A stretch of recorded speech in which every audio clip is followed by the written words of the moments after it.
అనేటి అంటావు చేసేటి చేస్తావు. నేను అడిగినందుకే అదైతే ఎవరో బహురూపుల మాటలు మాట్లాడుకుంటా నువ్వు. ఏదో నా కొడుకు బాధపడతా ఉంటాను పోయి అడిగిన నేను.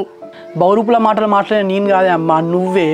కాదే అమ్మా, మేము మాట్లాడితేనే మేము చెప్తేనే అది ఒప్పుకుంటలేదు. నువ్వు మాట్లాడితే ఎట్లా ఒప్పుకుంటా అనుకున్నావే అమ్మా? బిడ్డ నువ్వు నిద్రపోతలేవైతే తిండి తింటలేకపోతివి. నీ బాధ చూడలేకనే పోయి అడిగిన బిడ్డ. అవ్వా నీకు ఎట్లా చెప్తే అర్థం చేసుకుంటావే అమ్మా? ఇప్పుడు నువ్వు పోయి అడిగినవే, నువ్వు బిట్టు సురేష్ గారు కూడా అడిగిళ్ళు. అది ఏమనుకుంటాను తెలుసా, నేనే కావాలని చెప్పేసి మీ అందరికి చెప్పుకుంటూ అడిగిస్తానా అనుకుంటాంది. అది తెలుసు కానీ ఒక్క మాట అంటే 100 పుట్టించుకుంటుంది. అట్లాంటి రకం అది. ఏమో తీయరాదు బిడ్డ, నీ బాధ చూడలేకనే పోయి అడిగిన బిడ్డ. ఇక దాని గురించి మనం లొల్లి పెట్టుకున్నాడు ఎందుకు? నీ అన్నం కూర అంటతా తిందుపా.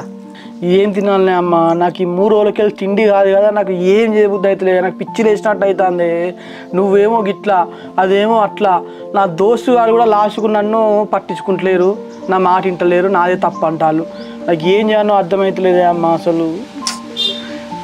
దోస్తుగాలు అంటానే